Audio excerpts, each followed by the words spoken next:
ओम नमो भगवते वासुदेवाय।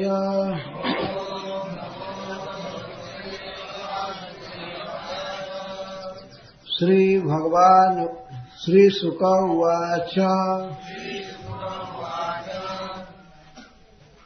पृष्ठ 2 पर है। वचो निशम्य नंदस्य तथान्येषां व्रजौकसाम् इंद्राय मन्युं जनयन् पितरं प्राह केशवः। श्री भगवान उवाच। कर्मणा जायते जन्तुः कर्मणैव विलीयते। सुखं दुःखं भयं क्षेमं कर्मणैवाभिपद्यते। अस्ति चेदीश्वरः कश्चित् फलरूप्यन्यकर्मणाम् कर्तारं भजते सोऽपि न यः कर्तुः प्रभुर्हि सः। किमिन्द्रेणेह भूतानां स्वस्वकर्मानुवर्तिनाम्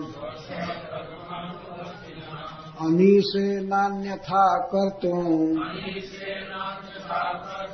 स्वभावविहितं नृणाम्। स्वभावतन्त्रो हि जनः स्वभावमनुवर्तते। स्वभावस्थमिदं सर्वं सदेवासुरमानुषम्।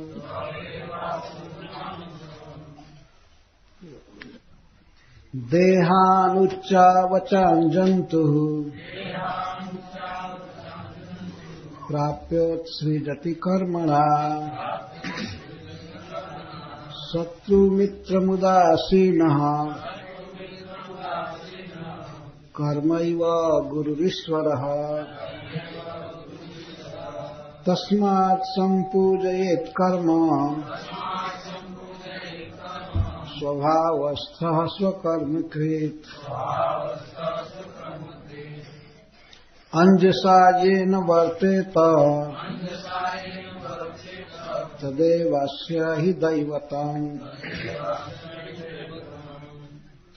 आजीव्यैकतरं भावम् यस्त्वन्यमुपजीवति न तस्माद् विन्दते क्षेमम्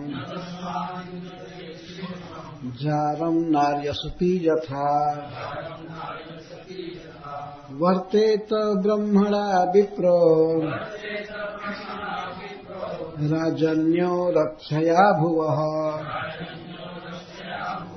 वैश्यस्तु वार्तया जीवेत् शूद्रस्तु द्विजसेवया। कृषि वाणिज्य गोरक्षा कुसीदं तुर्जमुच्यते। वार्ता चतुर्विधा तत्र वयं गोवृत्तयो निशम्।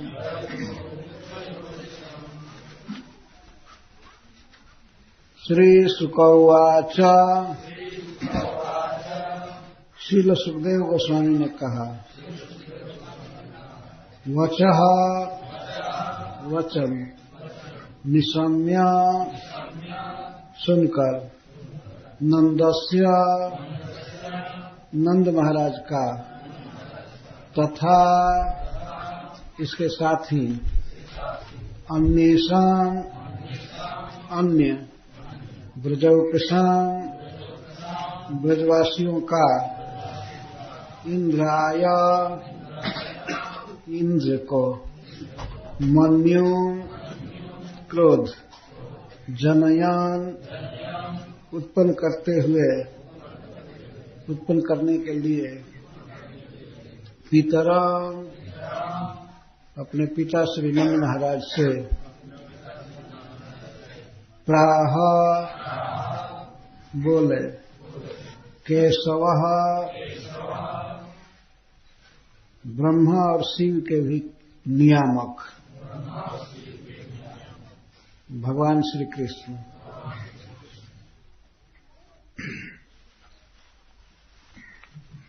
तो सवेरे चर्चा चल रही थी, भगवान ने पूछा कि यज्ञ किसके लिए हो रहा है, इसका फल क्या है और इसमें कौन कौन सामग्रियां लगती हैं। श्री नंद बाबा उत्तर दिए। नंद महाराज और ब्रजवासियों की बातें सुन करके भगवान श्री कृष्ण बोले। भगवान चाहते थे कि इंद्र का यज्ञ रोक करके गोवर्धन पूजा की जाए। तो यहां से श्री सुखदेव गोस्वामी भगवान की बात को उद्धृत कर रहे हैं। इंद्राय मन्युम जनयन पितरम प्राह केशव। क का अर्थ है ब्रह्मा, ये बात प्रसिद्ध है। ईश का अर्थ है भगवान शिव, इसीलिए उनको ईश्वर कहते हैं। सब जगह जहां भी प्रसिद्ध शिवलिंग है तो उसमें ईश्वर लगा हुआ है।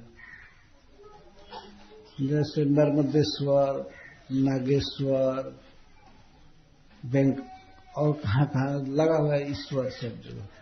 भूतेश्वर, गोपेश्वर,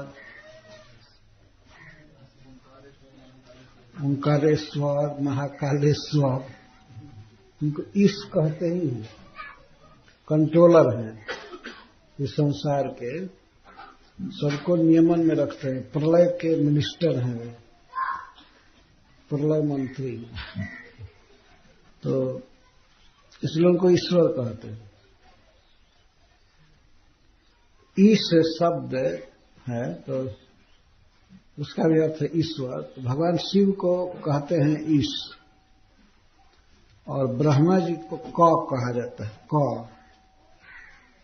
क ख ग घ वो सबको चालू किए हैं, सृष्टि के कर्ता हैं, इसलिए उनको क कहते हैं।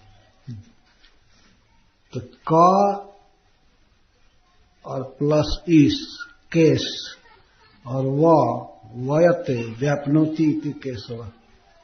जो क को और ईश को, ब्रह्मा जी को और शिव को अपने वश में रखें, अपनी महिमा से उनके महिमा को दबा दे, जो दोनों से बढ़ करके हैं, जो दोनों को नियुक्त करते हैं, एक को सृष्टि करने के लिए और एक को पालन के लिए, और अपने आप एक को सृष्टि करने के लिए और एक को प्रलय करने के लिए।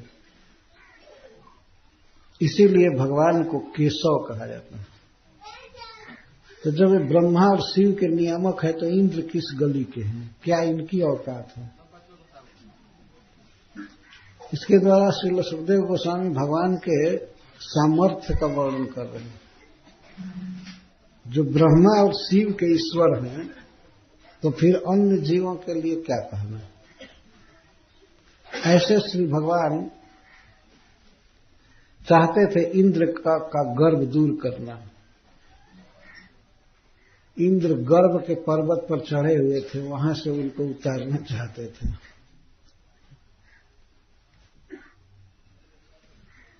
कोप जनन द्वारा गर्व पर्वतात् इंद्रम अवतारितुम इत्यर्थ। अगर इंद्र का गर्व एक महान सुमेरु पर्वत की तरह है, तो उस पर चढ़े हुए इंद्र को उतारना चाहते थे, नम्र बनाना चाहते थे। वास्तव में इंद्र को बहुत गर्व हो गया था। उनके गर्व की कथा आप आगे सुनेंगे, क्या क्या गर्व है। ये बोलने में कहते हैं कि स्मर्त कृष्ण का, मनुष्य कृष्ण का आश्रय लेकर के इन गोपों ने मेरी अवहेलना किया है। तुम लोग जाओ ब्रज में और पूरा नाश कर दो इनका। लोग धन के अभिमान में हैं, ये हैं वो हैं, 2-4 लाख गौएं क्या हैं, इसी बल पर ये लोग मुझ देवता का अपमान कर रहे हैं। तो भगवान को मनुष्य कह रहे थे।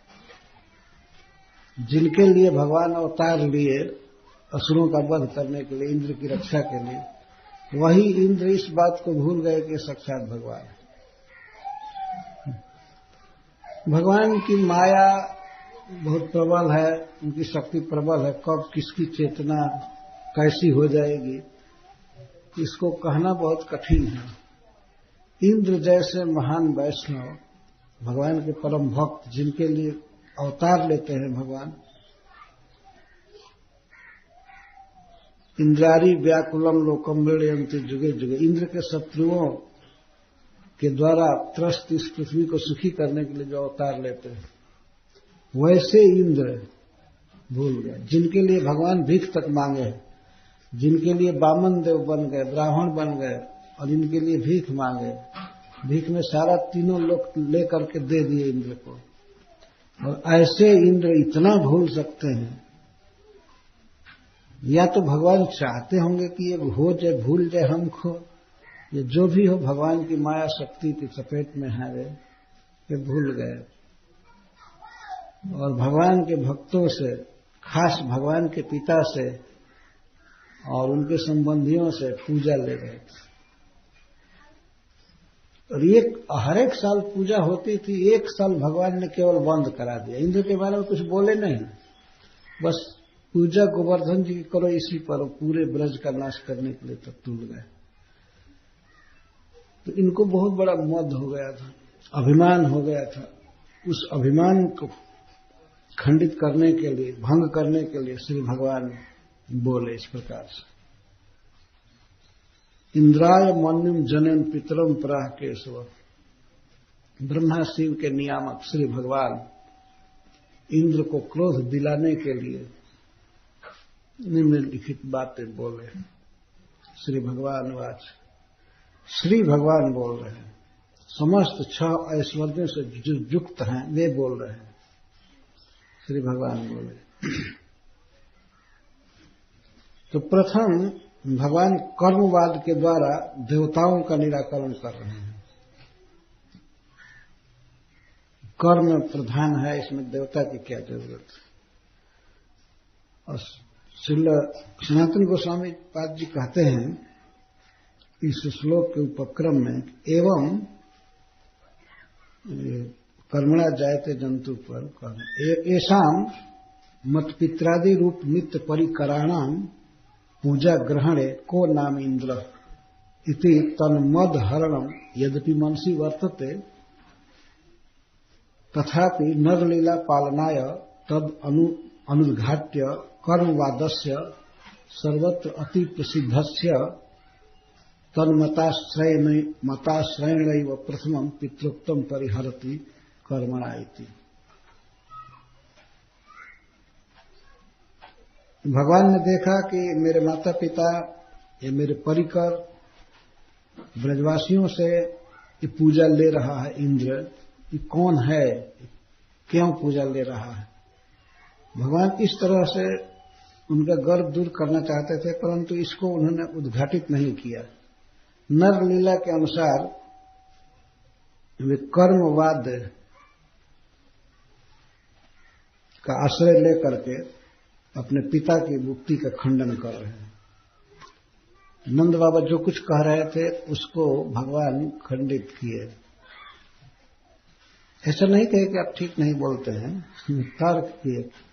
तो तर्क करते हुए कहते हैं, कर्मणा जायते जंतु कर्मणैव विलीयते सुखम दुखम भयम क्षेमम कर्मण सुखम दुखम भयम क्षेम कर्मणैवाभिपद्यते। अयम जंतु, यह जीव मात्र, कोई भी जीव, चाहे देवता, मनुष्य, पशु पक्षी, दैत्य कोई हो, जंतु उसको कहते हैं। जो इस प्राकृतिक जगत में जन्म लेता है, शरीर ग्रहण करता है, उसको जंतु कहते हैं। अयम जंतु कर्मणा एव जायते कर्मणा एव विलीयते। जीव अपने कर्म अनुसार जन्म लेता है और कर्म से ही म्रियते, मृत्यु को प्राप्त होता है। और सुख दुखम भयम क्षेमम, सुख दुख भय या कल्याण जो कुछ प्राप्त करता है कर्म से प्राप्त करता है। हम इसमें इंद्र की आवश्यकता कुछ नहीं समझते हैं। जीव जब जन्म लेता है तो कर्म के द्वारा, उसमें इंद्र क्या करने आता है? जन्म देने में वो कारण नहीं है। इंद्र वास्तव में इसमें क्या इंद्र करते हैं? जीव कर्म से जन्म लेता है, कर्म से बढ़ता है, खाता है, पीता है, कर्म से उसको पिताजी मिलते हैं, मां मिलती है, और कर्म के अनुसार ही फिर उसको शरीर छोड़ना पड़ता है, मृत्यु होती है। बीच में कोई भी जन्म मृत्यु के बीच में जो सुख मिलता है, दुख मिलता है, या उसको किसी से भय होता है, दुख मिलता है, तो वही भय और दुख एक ही चीज है, और क्षेम कल्याण होता है। तो पिताजी हमारे अनुसार तो कर्म ही सब कुछ है, इसमें बेकार इंद्र को लाना मैं उचित नहीं समझता। एवं एवं शब्द कह करके कर्म ही, कर्म से ही न तो इंद्रेण। जीव के जन्म में कारण कर्म है, मरने में कारण कर्म है, सुख में, दुख में, भय में, कल्याण में, क्षेम में कर्म कारण है। नंद बाबा ने कहा कि ऐसे कैसे बोल रहे हो, आखिर ईश्वर है ना जो जीवों को कर्म फल देता है। तो भगवान कहते हैं आप कहते हैं तो हम मान लेते हैं। अच्छा, ईश्वर है, इंद्र को लक्ष्य करता है। अस्ति चेद ईश्वर कश्चित फल रूप्यन्य कर्मणाम कर्तारम भजते सोपि न यह कर्तु प्रभु ईश्वर। नंद बाबा ने कहा कि बेटा ये जड़ कर्म से फल कैसे सिद्धि होगी? ये फल नहीं दे सकता है। कर्म फल दाता ईश्वर तो होना ही चाहिए। ईश्वर की अपेक्षा है। भगवान एकाएक कैसे कहते कि ईश्वर है ही नहीं, तो मध्यम मार्ग निकालते हैं। पिताजी अन्य कर्मणाम फल रूपी कश्चित ईश्वर चेत यदि अस्ति, यदि मान लीजिए कुछ लोगों का मत है कि ईश्वर है जो सभी जीवों के, मनुष्यों के कर्म फल का दाता है, तो ईश्वर है। भगवान बहुत सावधानी से बोल रहे, ये नहीं कहते कि हमारा मत नहीं है, लेकिन कुछ लोगों का मत उद्धृत कर रहे हैं कि संचित शब्द का प्रयोग नहीं कर रहे हैं। यदि अन्यों के कर्म फल का दाता यदि कोई ईश्वर है, यदि है, तो यदि बहुत बारीकी से लगाना पड़ेगा। यदि ईश्वर है कहने पर भद्दा लगता है। यदि ईश्वर कर्म फल दाता है, यदि कहा लगाएंगे, बड़े सावधान रहने की जरूरत है। अच्छा, केशांचित मतम तथा, ये अवश्य कि ईश्वर है। यदि ईश्वर है और अन्य कर्मणाम फल रूपी, यहां फल रूपी का अर्थ है फल को रूप देने वाला, फल दाता इसका अर्थ। फल रूपी मतलब फल दाता। किसका फल? अन्य कर्मणाम, अन्यों के द्वारा किए हुए कर्मों का फल वो देता है। कर्म दूसरे करते हैं और उनके कर्मों को देख करके उसके हिसाब से फल देता है। यदि ऐसा मान लिया जाए जैसा आप कहते हैं, और अन्य के मत को सुनकर के ही बोलते हैं आप, चाहे जो भी हो, तो यदि अन्य के कर्मों का फल देने वाला ईश्वर मान भी लिया जाए, यह है ईश्वर अस्ति चेत, यदि है तो कर्तारम भजते सोपि, उसके द्वारा यही सिद्ध हुआ कि वो कर्म करने वालों का ही भजन करता है, मतलब उनके कर्मानुसार फल देता है। कर्तारम भजते, भजन का यहाँ अर्थ ऐसा नहीं, ये भजन नहीं हुआ। भजन का अर्थ है कि उसको फॉलो करता है, कर्म देखता है कि कैसे कैसे कर्म किया, उसके अनुसार फल देता है। तो कर्म करने वालों को फल देता है, अच्छा कर्म करे कोई या बुरा कर्म करे उसको फल देता है। तो अकर्तु प्रभु ही न स, तो वह कर्म करने वालों का मालिक है, लेकिन कर्म नहीं करने वाले का तो प्रभु नहीं है, उसको तो कुछ न देगा न लेगा। कर्म करने वालों का वो ईश्वर है, उसको फल देता है, लेकिन कर्म नहीं करने वाले को तो कुछ नहीं करेगा।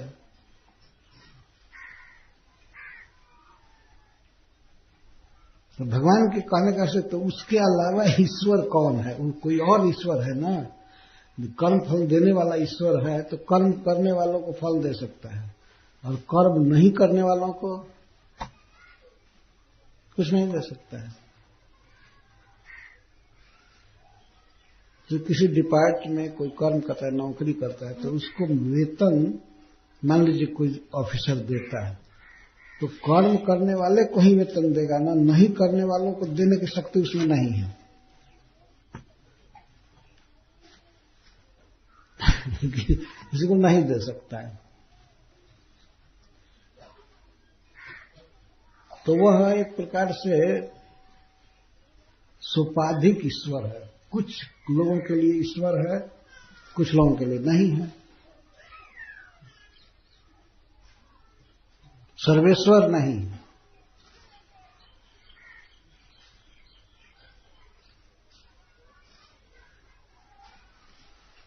नंद बाबा और ब्रजवासी गण भगवान की बातें सुन रहे हैं। भगवान को किसी तरह से नंद बाबा को पोटना है, इतना समर्थ नहीं है कि कृष्ण के बोली में ना आ जाए। पहले यही स्थापित कर रहे हैं कि कर्म ही प्रधान है, अपना कर्म करना चाहिए, किसी ईश्वर के चक्कर में नहीं पड़ना चाहिए। तो जब जीव अपने कर्म से जन्म लेता है, कर्म से मरता है, कर्म से उसको सुख मिलता है, इस संसार में धन मिले, स्त्री मिले, बच्चा मिले, कुछ भी कर्म से ही मिलता है।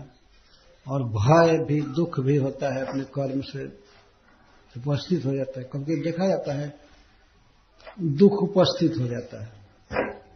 कोई ईश्वर दुख देने के लिए नहीं आता है, लेकिन दुख उपस्थित हो जाता है। ऐसी यह बात है, हम लोगों के लिए सत्य है कि वास्तव में ईश्वर कर्म के अनुसार फल देते हैं। लेकिन बाबा ये बताइए कि किमिंद्रेण या भूतानाम स्व कर्मानुवर्तिनाम, निर्णाम स्वम स्वम अतः कर्मण एवं फल सिद्धे तत्पारतंत्रे च अजागलस्तन तुल्यत्वात् न देवतया कृतज्ञता। भगवान कहते हैं कि कर्म ही फल देता है, कर्म के अधीन रहने वाला ईश्वर उसमें क्या करेगा। अजागलस्तन तुल्यत्वात् न देवतया कृतज्ञता। अजागलस्तन न्याय है।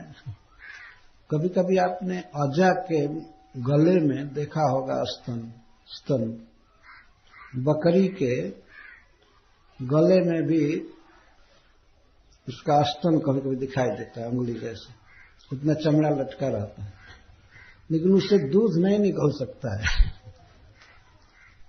देखे हैं आप लोग? जो एक देखे हैं समझ सकते हैं। बकरी का एक स्तन नीचे रहता है जिसमें से दूध निकलता है, और दूसरा स्तन जैसा ही देखने में लगता है, उससे गला में रहता है, उससे दूध नहीं निकल सकता है। तो इंद्र तो गला स्तन के अनुसार केवल दिखाने के लिए है। जब जीव कर्म करेगा तो कर्म उसको फल देगा ही। इसमें बीच में अगर इंद्र फल दे, ईश्वर फल दे, तो वो कर्म का दास हुआ है ना, कर्म के अधीन हुआ, क्योंकि कर्म के अनुसार फल दे रहा है। स्वतंत्र अपनी इच्छा से फल देता है, तो किसी को नहीं दे दिया जाता तो मान लिया जाता ईश्वर। नृणाम स्वस्वभाव विहितम स्वम स्वम स्वभाव विहितम कर्म अन्यथा कर्तुम अनिशेन इंद्रेण इह कर्मानुवर्तिनाम भूतानाम किम। इस प्रकार से स्थान है।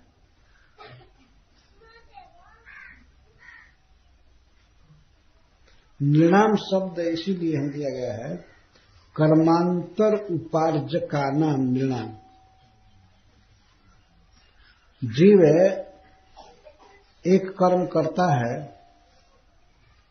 वही कर्म उसको फिर दूसरे कर्म में प्रेरित करता है, अपने आप कर्म होता रहता है। तो नृणाम यहां दिया गया शब्द जो एक कर्म करे उसका कर्म में दूसरे कर्म को पैदा करे, तीसरे कर्म को पैदा करे। तो इस प्रकार के जो मनुष्य हैं स्वम स्वम स्वभाव विहितम, स्वभाव के अनुसार अपना अपना कर्म कर रहे हैं। स्वभाव का मतलब है इस शरीर के पहले जो शरीर मिला था उस शरीर से कर्म किया तो उस कर्म के अनुसार दूसरा कर्म कर रहा है। इस तरह तो इसको स्वभाव कहते हैं। स्वभाव बन ही जाता है स्वभाव। जैसे मछली के बच्चे को तैरने की ट्रेनिंग नहीं दी जाती है, कहीं स्कूल में जाकर के तैरना सीखे, जन्म लेते हैं पानी में ही जन्म होता है, तैरना स्वाभाविक, इसको स्वभाव कहते हैं। आदमी का बच्चा पानी में गिरते ही डूबकर मर जाएगा, और मछली का जन्म ही पानी में होता है, और पानी में जन्म लेते ही बंदर का बच्चा गर्भ से बाहर निकलते ही शाखाओं पर चलने लगता है वृक्ष के। आदमी यदि ऐसा करे बच्चे को टांगा जाए तो गिर करके तुरंत समाप्त हो जाएगा। इसको स्वभाव कहते हैं। नीम का वृक्ष है, इसका पत्ता खाए तो तीता लगेगा, ये स्वभाव है। पूर्व कर्मों के अनुसार स्वभाव बना और स्वभाव के अनुसार कर्म होता है, इसको स्वभाव विहित कहते हैं। वेद विहित नहीं, शास्त्र विहित भगवान नहीं कह रहे हैं, स्वभाव विहित। स्वभाव के अनुसार उसके कर्म होते हैं, कर्म के अनुसार फिर फल बनता है, फिर उस फल के अनुसार दूसरा कर्म, कर्म के अनुसार फिर शरीर। तो इस संसार में जितने भी मनुष्य हैं, ये जीव हैं, सभी अपने अपने स्वभाव से विहित कर्म कर रहे हैं। उनके स्वभाव विहित कर्म को अन्यथा कर्तुम अनिशेन, दूसरा कर दे, उसको बदल दे स्वभाव को और कर्म को, और कर्म के अनुसार फल को बदल दे, यह सामर्थ्य इंद्र में नहीं है, अनीश है वे। अन्यथा कर्तुम, यदि किसी को महारोग होने वाला है तो इंद्र उसको अन्यथा नहीं कर सकते, किसी को कुछ मिलने वाला है तो छीन नहीं सकते।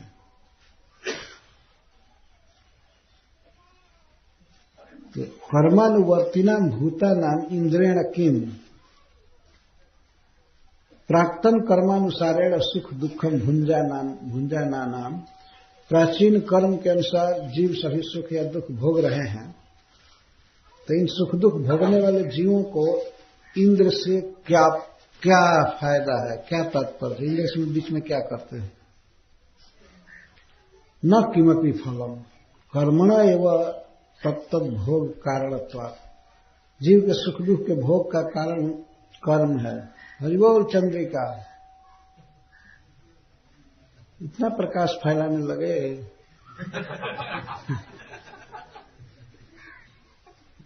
संकोच भी तो होना चाहिए, बैठे हो सभा में अभी सो रहे हैं। तो भोग का कारण सुख या दुख का कारण कर्म है। इसमें इंद्रेण किम, इंद्र से क्या तात्पर्य? इंद्र तो जीव के कर्म फल को सुख दुख को बदल नहीं सकता है, अनीश है, अस्वतंत्र, असमर्थ है। जीव प्रकृति के गुणों के अनुसार कर्म करता रहता है, उसका स्वभाव ऐसा बना है, उसके अनुसार कर रहा है।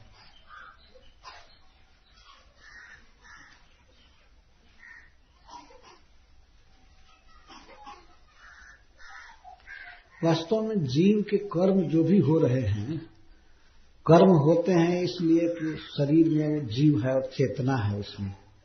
कर्म जितने हो रहे हैं अंतर्जामी परमात्मा कराते हैं, और वे न रहे हृदय में तो कोई जीव कुछ भी कर्म नहीं कर सकता है। लेकिन भगवान इसको छिपा कर बोल रहे हैं। अच्छा, ये करे भी कोई तो इंद्र तो ईश्वर नहीं है, उससे क्या मतलब है? सही बात भगवान बोल रहे हैं।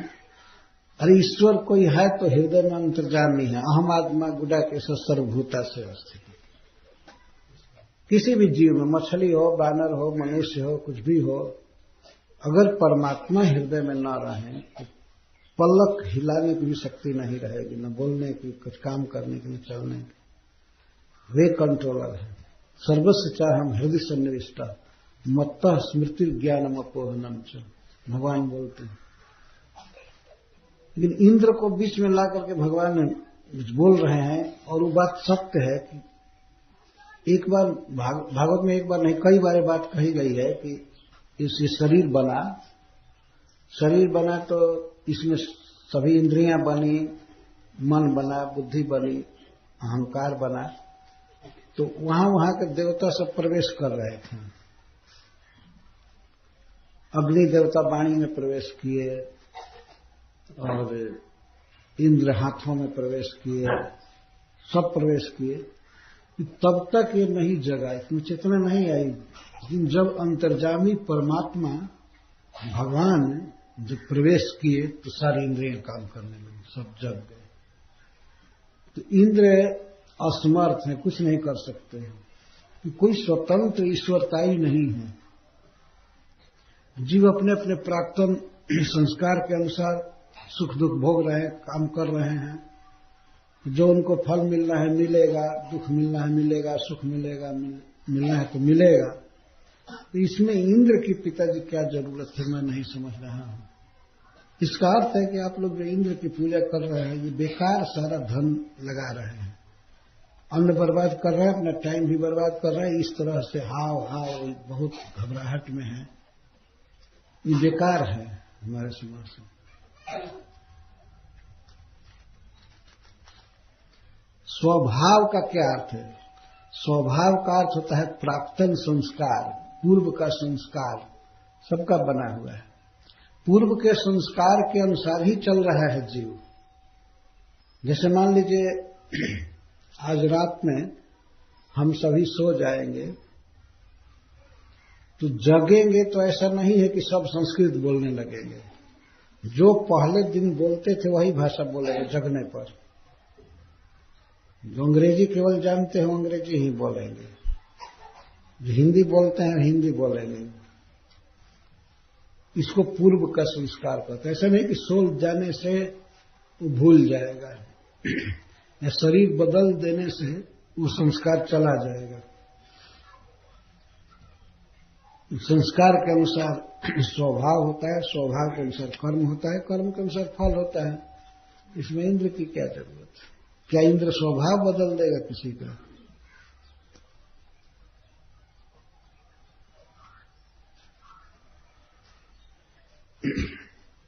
जब नंद बाबा मानो ये कहें कि नहीं, कर्मों में प्रेरित करने वाला अंतर्जामी परमात्मा ईश्वर को अपेक्षित है, तो भगवान इंद्र का नाम रख करके बोल रहे हैं। ठीक है, उसकी आवश्यकता होती होगी किसी अंतर्जामी की, ईश्वर की, लेकिन इंद्र इसमें क्या कर रहा है? तो अपने अपने स्वभाव से सब कर्म कर ही रहे हैं।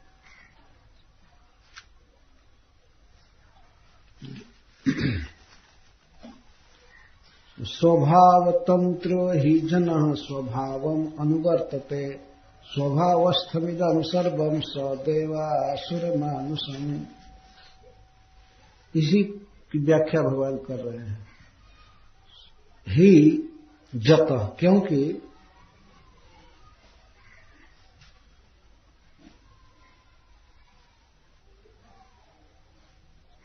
जन स्वभाव तंत्र, सभी जीव स्वभाव के अधीन हैं।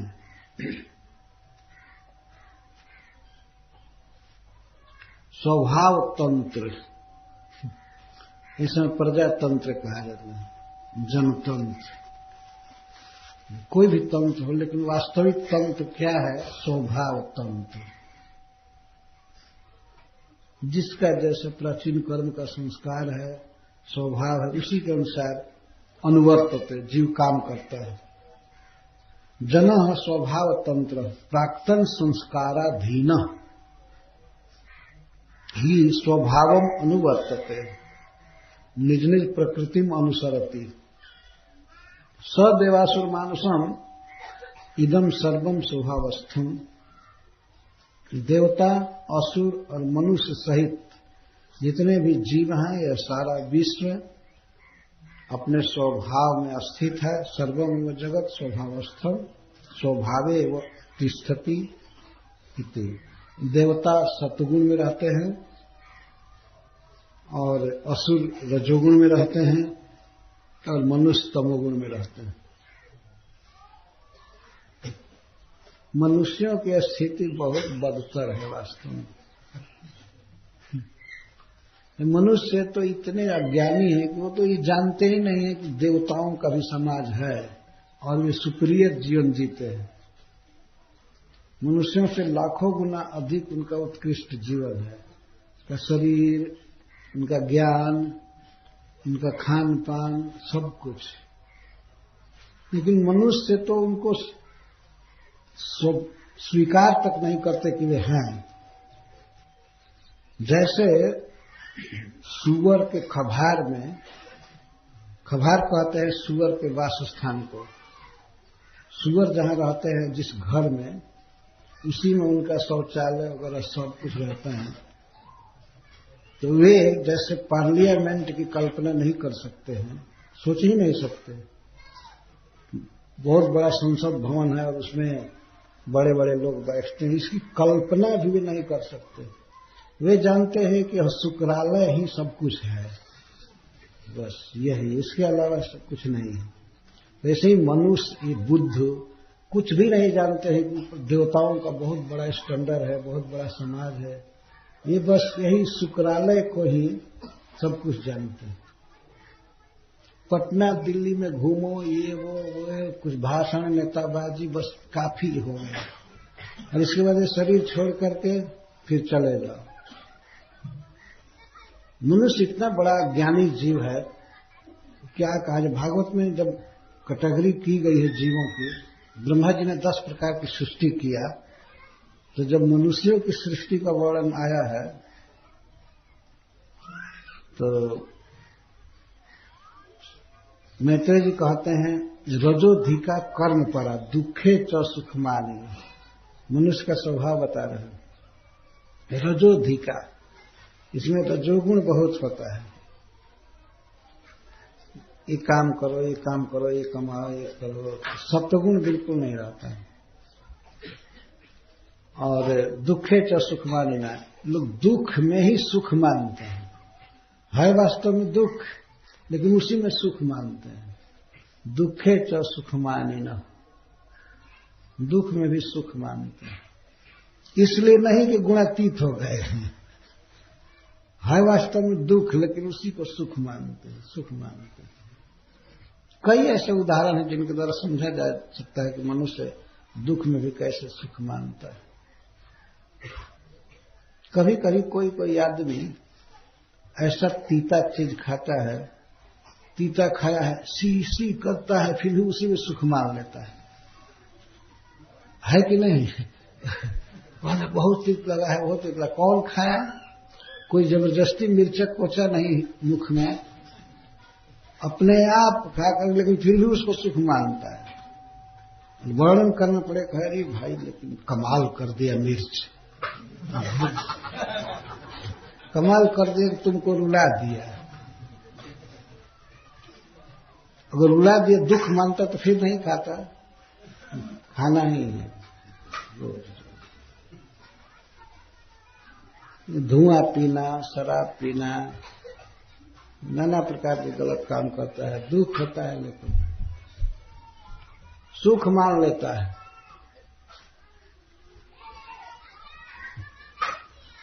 कितने लोग तो वोट में हार जाते हैं, फिर भी हारने में हताश नहीं होते। कोई बात नहीं, चांस नहीं था, वो व्यक्ति दगा दिया, इस कारण से हार गया, लेकिन अगले बार देखें। अरे माला उठा करके भजन करना चाहिए, ये नहीं सीखे। दुखे च सुखमान। तो यह मनुष्य का स्वभाव लिखा, सौ देवासुर मानुषम, देवता असुर और मनुष्य। तो देवता सत्वगुण में रहते हैं, शुद्ध ज्ञान और सुख में वास्तव में रहते हैं, और दैत्य रजोगुण में रहते हैं, विषय भोगाद में। और मनुष्य तो विषय भोगाद भी नहीं कर पाते, केवल तमोगुण में रहते हैं। तम में मनुष्यों का स्वभाव है।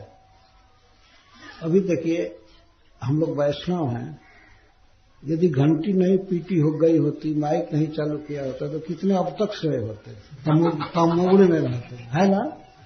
क्या करें, मनुष्य हैं। सोना, बेकार टाइम बिताना, कुछ भी ज्ञान नहीं, प्रकाश नहीं, ईश्वर का अनुभव नहीं, स्वर्ग नरक आदि में कोई भाव नहीं, इसको तमोगुण कहते हैं। यहाँ सतगुण में लाने के लिए जगाना होता है, प्रेरणा देनी होती है, करना होता है। देवताओं के लोक में ऐसा नहीं है। ऐसा नहीं कि उनको रूटीन बनाया जाएगा, घंटी बजाई जाएगी तब जगेंगे। और मनुष्य तो इतने तमोगुणी, कथा के समय भी सोते ही रहते हैं। ये तमोगुण है वास्तव में। तो इसको स्वभाव कहते हैं। जो सोते हैं वो कथा में सोएंगे ही, उनको चाहे लाख डांटिए चाहे कुछ भी कीजिए, ऐसा आता ही है।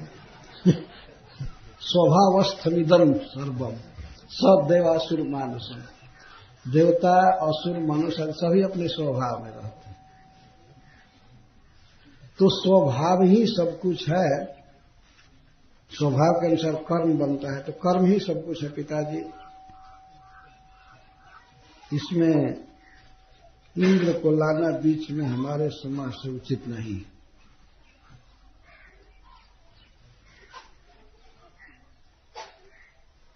भगवान गीता में कहते हैं स्वभाव के विषय में, न तदस्ति पृथिव्याम वा दिवि देवेषु वा पुनः सत्वं प्रकृतिजैर मुक्तम जदेभि स्यात्रिभिर्गुणे।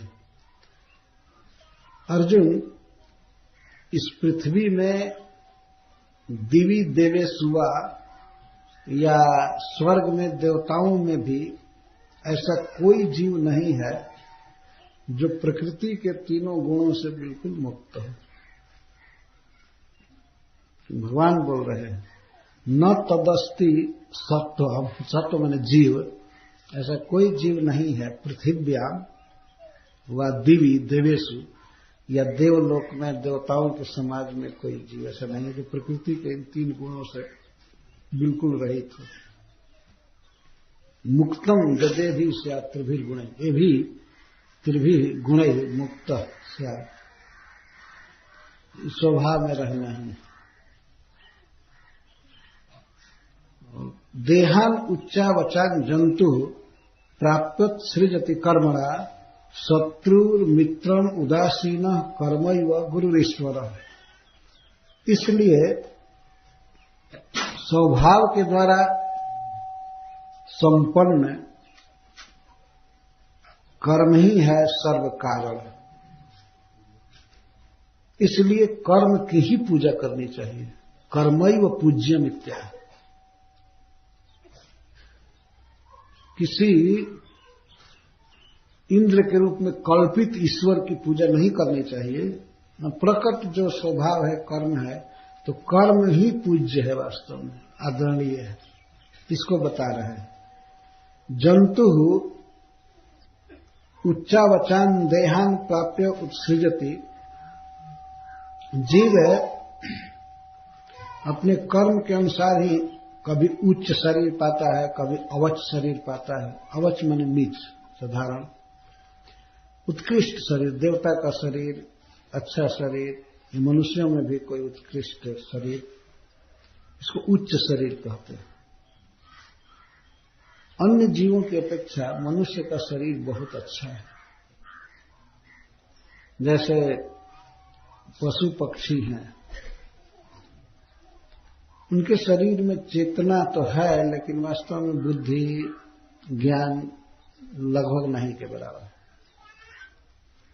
तो उन शरीरों से यह शरीर उच्च है, जो बुद्धि है, इसके द्वारा ईश्वर को भी समझा जा सकता है, भगवान को समझा जा सकता है, और भी प्रकृति के भी गुणों को समझने की शक्ति है। प्रकृति को इस्तेमाल करके प्रकृति के कुछ ऐसी प्रकृति की शक्तियां हैं जिनका उपयोग मनुष्य कर लेता है। जैसे यहां से बैठे बैठे कलकत्ता बात कर सकता है, अमेरिका में कर सकता है। ये मनुष्य की बुद्धि की करामात। जो फोन बनाया है, कंप्यूटर बनाया है, वायुयान बनाया है, इतने तेज रफ्तार से सैकड़ों आदमी एक साथ उड़ करके जाते हैं। पंख नहीं है, लेकिन देखिए बुद्धि, ये मनुष्य शरीर की विशेषता है। और दूसरे जीव ऐसा नहीं कर सकते। बानर कूदने में, फानने में तेज है, लेकिन वर्षा होने लगे तो छाता ओढ़ नहीं सकते। छाता रहेगा, उसको भी नोच करके फाड़ कर फेंक देंगे, उसको ओढ़ नहीं सकते हैं। एक बार की बात है, वृंदावन में बहुत ठंडा पड़ रहा था,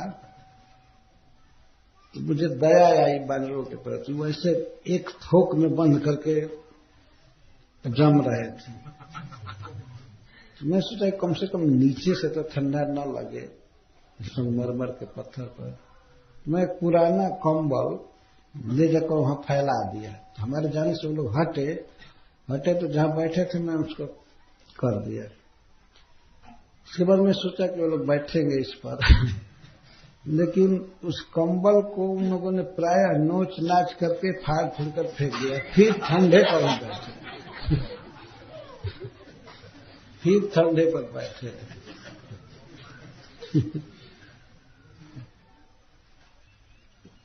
इस दृष्टि से, प्रकृति के उपकरणों का इस्तेमाल करने की दृष्टि से अन्य शरीर नीच है, अधम है। मनुष्य शरीर उत्कृष्ट है। भगवान ने जो प्रकृति बनाया है तो प्रकृति को ठीक से इस्तेमाल करें। जैसे फोन की शक्ति जो है, यहां बटन दबाइए और घंटी बजेगी विदेश में। ये शक्ति तो पहले से ही है, केवल इसका आविष्कार की जरूरत होती है। कौन व्यक्ति प्रयोग करके और इसको पकड़ लेगा। यह कंप्यूटर है, जो भी है, रेल है, वायुयान है, रेडियो है। दूसरे जीवों में ये चीज नहीं है, टेक्नोलॉजी बिल्कुल नहीं है। अपने शरीर तक जो क्षमता है, पक्षी की क्षमता है उड़ने की, किसी की बोलने की, चलने की, खाने की, उतना ही करते हैं। परंतु मनुष्य की बुद्धि का सबसे सुंदर, सबसे परफेक्ट प्रयोग क्या है कि संसार को बनाने वाले ईश्वर को जानना, भगवान को जानना और उनको समर्पण करना। यही सबसे हाईएस्ट बुद्धि है। इसीलिए भगवान गीता में एक अध्याय में कहते हैं, एतद् बुद्ध्वा बुद्धिमान स्यात् कृतकृत्यश्च भारत। जब मुझको कोई व्यक्ति जान जाता है कि मैं पुरुषोत्तम हूं, मैं परम ईश्वर हूं, इस प्रकार से जान जाता है, तब वो बुद्धिमान बनता है। वास्तविक बुद्धि इसको होती है। जो व्यक्ति कृष्ण को परम ईश्वर के रूप में नहीं जाना, भगवान कृष्ण को समर्पण नहीं किया, वो बुद्धिहीन व्यक्ति है। स्वयं भगवान बोल रहे हैं, कुछ भी करे, जो भी आविष्कार करे, घूमे फिरे, भोजन का, भोगों का कुछ भी प्रयोग कर ले, कमा ले, लेकिन वो बुद्धिमान नहीं। बुद्धिमान वो है जो कृष्ण को अपना सब कुछ मानकर और उनकी शरण लेता है। भगवान कहते हैं कि यो मामे वो मसम्मुढ़ो जानाति पुरुषोत्तमम स सर्वविद भजति माम सर्वभावेन भारत। जो व्यक्ति मुझको बिना संदेह के परम ईश्वर के रूप में जानता है, परम पुरुष के रूप में जानता है, तो वही सर्ववेत्ता है, सर्वज्ञ है और सब प्रकार से मेरा ही भजन करता है। भगवान गीता में बोले। बहुत आश्चर्य की बात है कि कुछ लोग गीता पढ़ते हैं और मानते हैं कि हम गीता को मानते हैं, पर फिर भी भगवान श्री कृष्ण की शरण नहीं लेते हैं।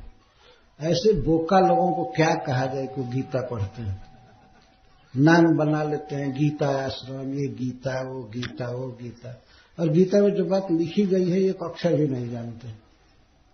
गीता में भगवान श्री कृष्ण अपनी महिमा के विषय में बोलते हैं, जो उनको जानता है वही बुद्धिमान है, उसका जीवन धन्य है, कृतकृत्य है, जो श्री कृष्ण का भजन करता है, और बाकी का जीवन धन्य नहीं है, अपूर्ण जीवन है। ये गीता में भगवान बोल रहे हैं। तो गीता से बोलने वाले लोग कहते हैं ईश्वर निराकार। श्री भगवान वाचो, जो अर्जुन के रथ पर बैठे हैं वे हैं श्री भगवान। श्री भगवान बोलते हैं गीता। कौन ऐसा समझदार व्यक्ति होगा, विवेकी होगा, जो गीता पढ़ करके भी भगवान कृष्ण का भक्त नहीं बनेगा? नहीं बनता है तो इसका मतलब है दिमाग खराब है, वास्तव में उसका वो समझ नहीं रहा है कुछ। जो गीता क्या पढ़ रहा है और सुन रहा है इतनी क्लियर बात भगवान की नहीं समझी जाती है। तो यहां पर भगवान कह रहे हैं कि जीव उच्च और अवच शरीर प्राप्त करता है और छोड़ता है। उच्च और अवच पर मैं बोल रहा हूं कि मनुष्य शरीर इस विषय में सबसे उच्च है। मनुष्य शरीर के समान अच्छा शरीर किसी का नहीं है, देवताओं का भी नहीं। देवताओं का शरीर अच्छा है, ये भगवान को समझ सकते हैं, समझते भी हैं देवता लोग, लेकिन देवताओं के लोक में इतना ज्यादा भोग है, इतनी उत्कृष्ट वस्तुएं हैं, खाने की, पहनने की, घूमने की, इंद्रिय सुख इतना ज्यादा है कि देवताओं का मन भोगों में फंसा रहता है। एक फैसिलिटी भगवान ने मनुष्यों को दिया है यहां भोग की व्यवस्था किए नहीं, यहां पर दुख की व्यवस्था किए है, जिससे जीव फंसने न पाए। क्योंकि मनुष्य तमोगुणी है, वो फंस जाएगा तुरंत। यहां देवताओं जैसा भोग मिले तब तो क्या कहना हो। अरे उस सुअर जैसा भोग मिल रहा है फिर भी उसी में फंसा हुआ है। कुछ लोग विदेशों में प्रश्न करते हैं कि भगवान की प्रिय भूमि है भारतवर्ष, भारतवर्ष में जन्म लेना बहुत दुर्लभ है, तो फिर भगवान भारतवर्ष में दुख ज्यादा क्यों दिए हैं? तो इसी कारण से दिए हैं कि यहां व्यक्ति कभी कभी उब जाए कि अरे दुख है, ये है, हरे कृष्ण करो, भगवान का भजन करो। इसी के लिए किए हैं, क्योंकि गीता पढ़ कर तो समझते नहीं है। मेरा भक्त बनो, मुझमें मन लगाओ, मेरी पूजा करो, मुझे प्रणाम करो, क्लियर है भगवान का वाक्य, लेकिन फिर भी नहीं समझ पाते। तो कभी कभी कोई दुख देते हैं, कोई महारोग दे देते हैं, तब अब हाथ जुड़ता है कि हे भगवान, अब आपके अलावा हमारा कोई नहीं है ना। ये बातें हैं तो अब आपके अतिरिक्त कोई नहीं है कृष्ण, हारे को हरि नाम। जब सब ओर से आदमी हार जाता है तो हरि को पुकारता है, तो वो श्री कृष्ण को पुकारता है। इसीलिए भगवान इस लोक में, भारतवर्ष में दुख रखे हैं। यह दुख भगवान का अभिशाप नहीं है, वरदान है। जब जीव इस तरह से उब करके भगवान की तरफ फेस करे तो यही सफलता है, यही सबसे बड़ा धर्म है वास्तव में। हरे कृष्णा कृष्णा कृष्णा हरे हरे, हरे राम राम राम हरे हरे। ये शरीर उच्च है, यह नीच शरीर जैसे कीट पतंग, उड़ने वाला जीव, पशु पक्षी, पशु आदि का ये विवेकहीन शरीर है। या उसमें भी भोगों की दृष्टि से या जीवन के अल्प अवधि के कारण नीच माना जाता है।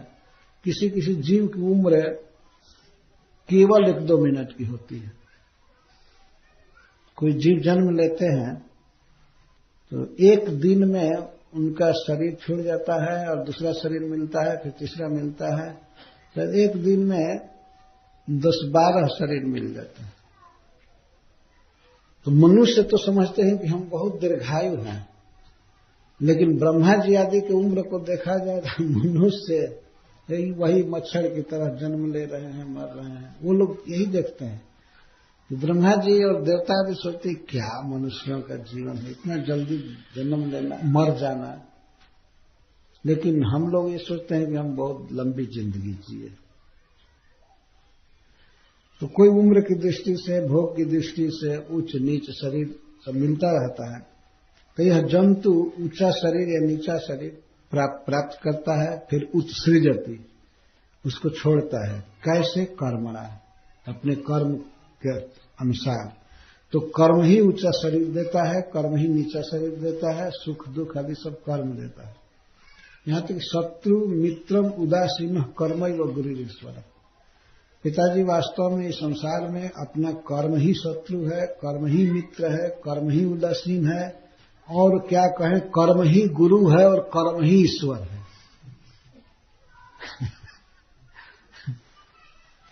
यहां तक भगवान बोल रहे हैं।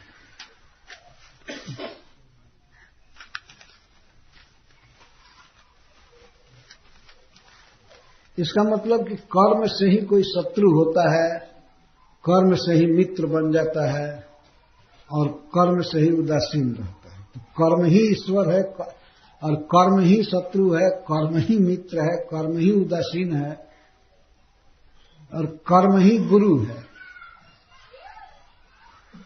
अपना आदमी कर्म करेगा तो भवसागर तरेगा, मुक्त होगा, तो कर्म ही ईश्वर हुआ, गुरु हुआ ना। तो गुरु क्या करेगा? ये विचार करने की बात है।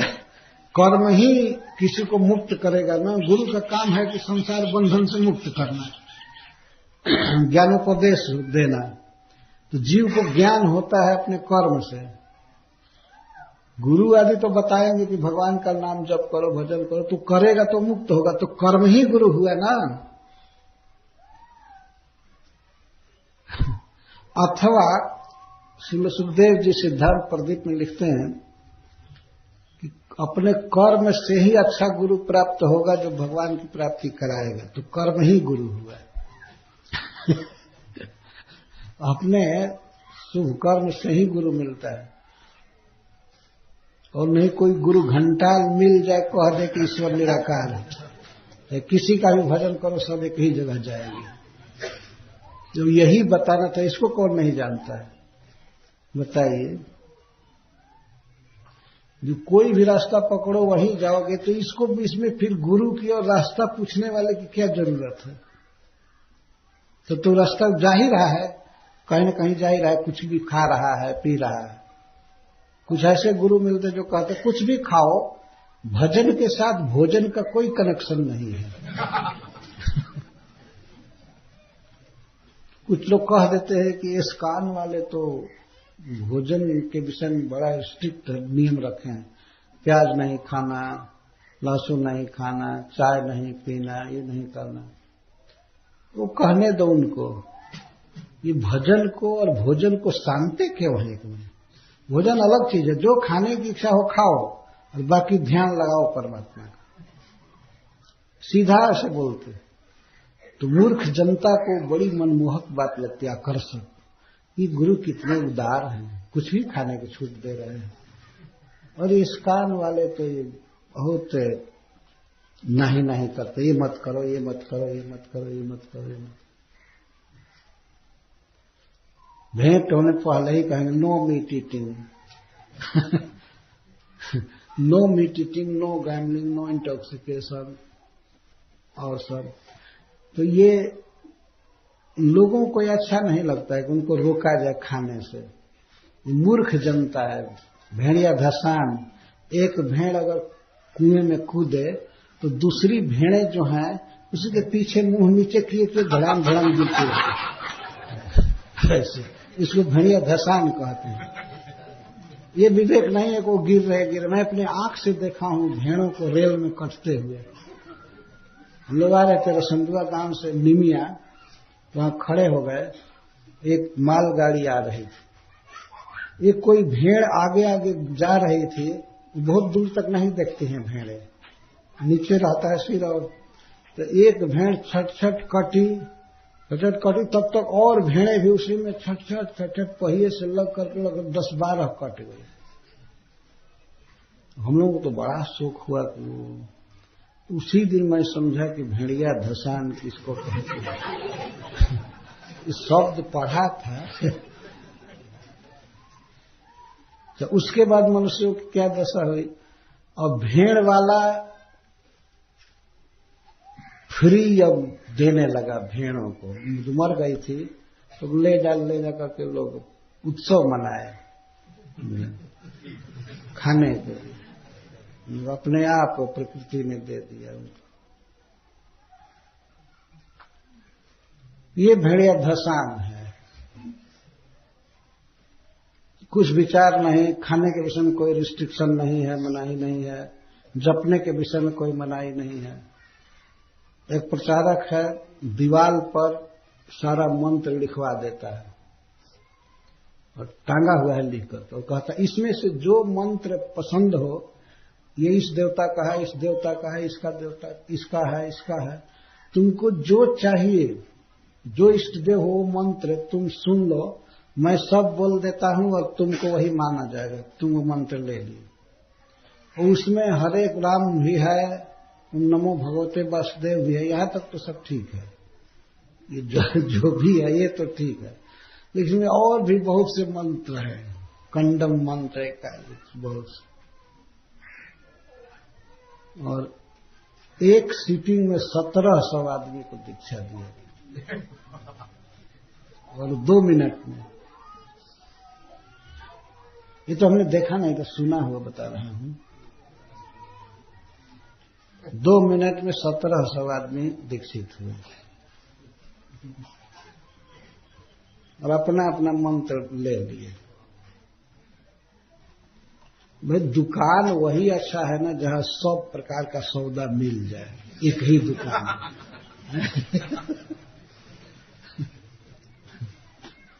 सब सामान रखा हुआ है, जो लेना। ये बोलते भी होंगे इस तरह की बातें, और ये ग्राहक लोग समझते हैं बहुत फिट दुकान है। ये समझिए जो जीवन में तपस्या नहीं बताता है, सवेरे स्नान करना और खान पान शुद्ध नहीं बताता है, तो उस पथ से चलने वाला शिष्य सीधे नरक में जाएगा। कोई इधर उधर भटकेगा नहीं, सीधे नरक में जाएगा।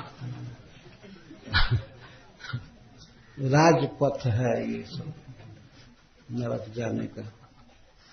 और ऐसा नहीं है कि वो गुरु नहीं जाएगा, वो आगे आगे जाएगा।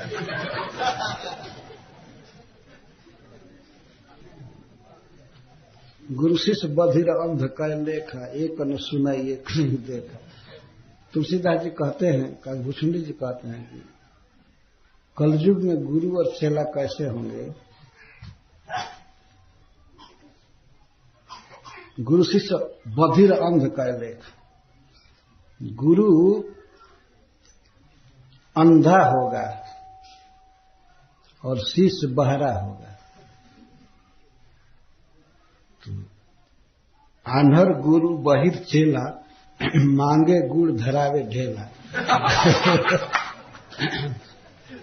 अंधा गुरु है तो बोलेगा बेटा थोड़ा गुड़ दो पानी पीने के लिए, तो गुड़ तो सुना नहीं, अंधा नहीं है लेकिन सुना नहीं। शिष्य तो सुना नहीं तो सोचा कि गुरु जी हाथ मलने के लिए ढेला मांग रहे हैं। वो खाने के लिए गुड़ मांगे तो वो ढेला धरा दिया मिट्टी का। ये दशा है। शिष्य तो कुछ देखता है, उसको विश्वास है कि भगवान है, भजन करना चाहिए, लेकिन गुरु जो है तो चौपट है बिल्कुल, वो तो अंधा है वास्तव में। हम लोग देखते हैं इस बात को। और थोड़ी सी ईश्वर के प्रति भक्ति भी है तो ऐसे गुरुओं के संग से वो नष्ट हो जाती है। ये सत्य बात है। गुरु शिष्य बधिर अंध कै लेखा, एक न सुनाई एक नहीं देखा। एक तो देखा ही नहीं है और एक कुछ दिखाई पड़ता है लेकिन वो सुनता नहीं। सुनेगा, सुनना तब माना जाएगा सही सही शास्त्र सुने, भागवत सुने, गीता सुने, तब सुन रहा है। आजकल जनता बहुत बड़े धोखा में है।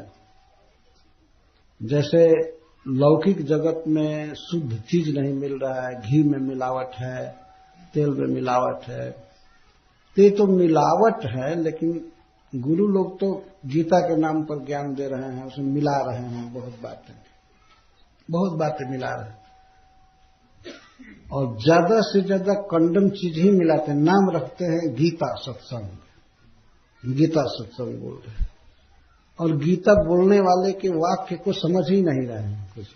गीता सत्संग क्या है? गया गीता सत्संग है, गीता सत्संग नहीं। यहां पर कौन श्लोक था?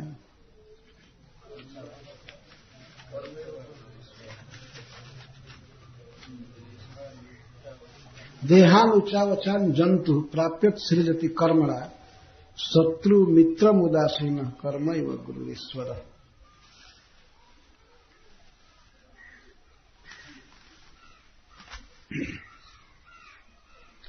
तो कर्म ही गुरु है, अर्थात ब्रह्मनिष्ठ गुरु की प्राप्ति कराने वाला। ब्रह्मनिष्ठ का अर्थ होता है जो माया से परे है और भगवान का भक्त है, भगवान में लगा हुआ है, तो उसको ब्रह्मनिष्ठ गुरु कहते हैं। और कर्म ही ईश्वर है, इसका अर्थ है कि ज्ञान शक्ति का उत्पादक है, वह ईश्वर की प्राप्ति कराने वाला है कर्म। कोई व्यक्ति अच्छा कर्म करता है तो उसे ज्ञान प्राप्त होता है और ईश्वर की प्राप्ति कराता है वो कर्म। तो कर्म ही ईश्वर है, कर्म ही गुरु है। इसका अर्थ है कि कर्म ही ठीक ठीक गुरु प्राप्त करा देता है। नहीं तो किसी के कर्म में बहुत बुरा लिखा है, संस्कार ठीक नहीं है, तो उसको गुरु भी बहुत थर्ड क्लास का मिला देता है अपने कर्म के अनुसार। ये सब कर्म का ही वास्तव में फल है, गुरु मिलना और ईश्वर की प्राप्ति होना, ये कर्म पर ही निर्भर है। कभी कभी लोग कहते हैं कि गुरु मिल जाए तो गुरु सीधे भगवान से जोड़ देगा, ऐसी बात है नहीं। गुरु कुछ उपाय बताता है, कर्म करने के लिए कहता है, कर्म करने के लिए कहता है कि ये भजन करो, ये करो, ये करो, तो वो कर्म करता है तो उस कर्म से वो व्यक्ति अपने जीवन का पुरुषार्थ पा जाता है।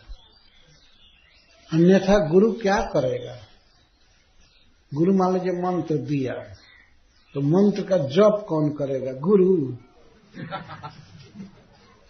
रोज 16 माला सबके लिए वो पूरा करे, अपना पूरा करना ही कठिन है कि नहीं? तो वो मंत्र देगा ना, वो रास्ता बता देगा, चलने के लिए कहेगा ये रास्ता जाएगा, लेकिन वो चल करके खुद नहीं जाएगा शिष्य के बदले, तो करना पड़ता है। इसीलिए इस श्लोक में भगवान कह रहे हैं कर्म ही गुरु है और कर्म ही ईश्वर है। ईश्वर का मतलब यहां है कि ईश्वर की प्राप्ति कराने वाला कर्म ही है,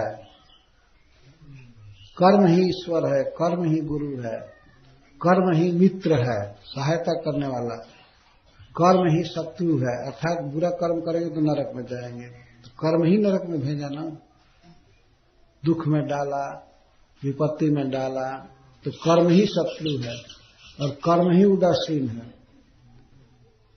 तब क्या करना चाहिए? तो भगवान का तस्मात् संपूजेत कर्म, इसलिए कर्म की पूजा करनी चाहिए, सम्मान करना चाहिए। जो काम है, जो स्वभाव विहित काम है, भगवान यहां पर कपट से बोल रहे हैं, हमेशा बोले हैं शास्त्र विहित कर्म करो, और यहां कहते हैं स्वभाव विहित कर्म।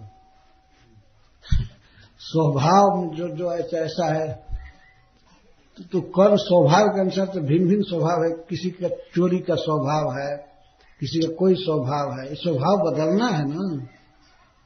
तो भगवान कह रहे जो स्वभाव में हो वो कर्म करना चाहिए, कर्म की पूजा करनी चाहिए, कर्म ही पूजा है, भगवान यह बता रहे हैं।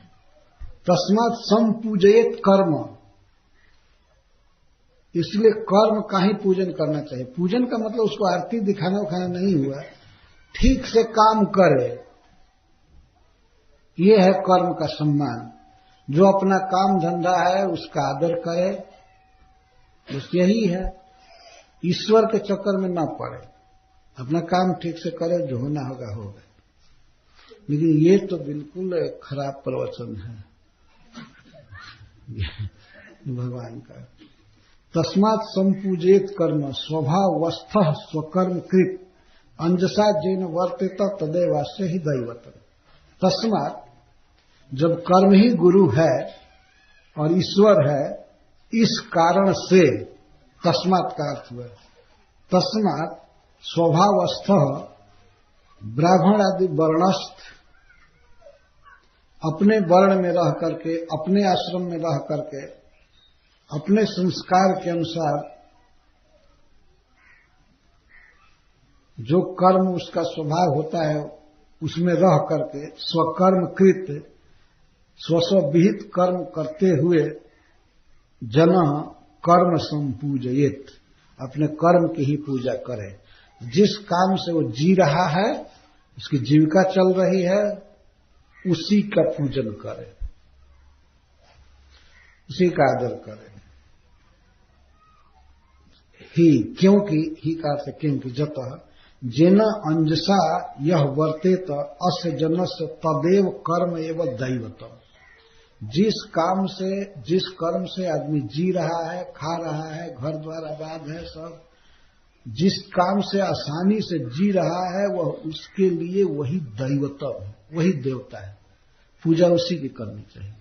वो कर्म ही देवता है, कर्म ही पूजा है। यह भी भगवान कृष्ण के द्वारा ही प्रचार है। जिस काम से जो जी रहा है आसानी से, वही उसके लिए पूजा है।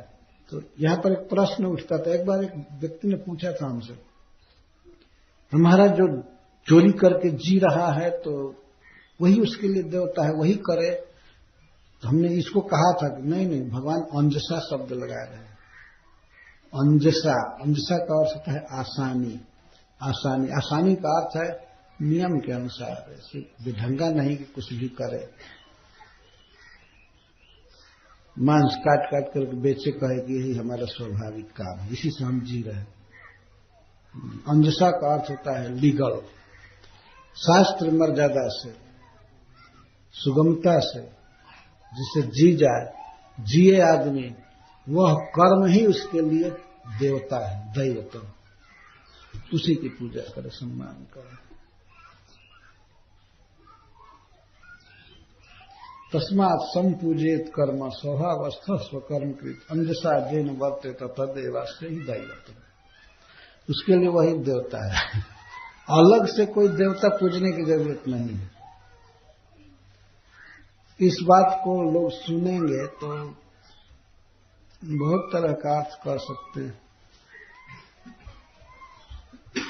वास्तव में संसार में बहुत सावधान भी होना चाहिए कि शास्त्र का प्रवचन कैसे किया जाए। समझने वाले में सब में योग्यता नहीं होती है, तो वे विढंगा समझ लेते हैं।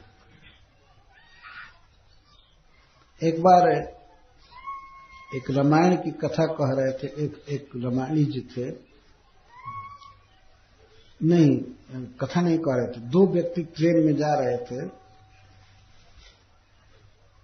तो ट्रेन में जा रहे थे, कहाँ थे मुझे पूरा ध्यान नहीं है कि हुई है सोई जो राम रचि राखा, को कर तरफ बढ़ावे साख। हुई है सोई जो राम रचि राखा, को कर तरफ बढ़ावे साख। भगवान शिव समझा रहे थे अपनी पत्नी को कि श्री राम साक्षात भगवान हैं, पृथ्वी का भार दूर करने के लिए मनुष्य लीला कर रहे हैं। ये सीता जी की खोज कर रहे हैं तो ऐसा मत समझो कि अज्ञानी हैं, प्रभु लीला कर रहे हैं। लेकिन सती जी को कितना भी वो समझा रहे थे, वो समझ नहीं रहे थे, बल्कि तर्क कर रहे थे। जो एक हरिण को पकड़ने के लिए अपनी पत्नी के कहने से चल दिया, वो भगवान हो गया। वन वन में रो रो करके स्त्री को खोज रहा है, तो उसका ज्ञान कहाँ है? भगवान होता तो रोते हुए खोजता है। आप हमको सिखा रहे हैं। शिव जी बार बार समझा रहे थे, लेकिन लागनूर उपदेश यद्यपि कहेऊ, जब बार कुछ बार बार भगवान ने कहा, शिव जी ने बार बार समझा रहे थे, तुम औरत हो, तुम्हारी बुद्धि नहीं है, सिर्फ सोच रही हो। मैं जिनकी कथा सुनने गया अगस्त जी के यहाँ, वो कथा सुनाई, मैं भक्ति रसम सिंधु का उपदेश किया, सब किया, वही प्रभु हैं, वही लीला कर रहे हैं। तो कहती है, लीला क्या मैं आंख से देख रही हूं, जो पेड़ से पूछ रहा है, लता से पूछ रहा है, वो सर्वज्ञ ईश्वर कैसे हो सकता है? आप देखे ना, पत्थर से पूछ रहा है कि हमारी प्रिया को देखे हो, हरिण से पूछ रहा है, भंवरा से पूछ रहा है, देखे ना। भगवान शिव एकदम हार गए। अंत में कहे कि वही है सोई जो राम रचि राखा। लगता है कि भगवान राम कुछ स्पेशल प्लान करके रखे, वही होगा जो राम चाहते हैं। को कल तर्क बढ़ावे शाखा, अब मैं क्यों तर्क करूं, तर्क करके बहुत बहुत बहस करने से क्या फायदा है। तो दो व्यक्ति बात कर रहे थे, ये राधा रमन महाराज हमको सुनाए थे। दो व्यक्ति आपस में बात कर रहे थे। तो एक कह रहा था रामायण की कथा कि जब शाखा पर बैठी हुई तोतरी नाम की पक्षी, दो पक्षी बहस करने लगे तो वृक्ष की शाखा बढ़ने लगी। ये अर्थ किया जा रहा है, को करी तर्क बढ़ावे शाखा। कोकरी पक्षी तर्क जब छेड़े आपस में तो शाखा बढ़ने लगे।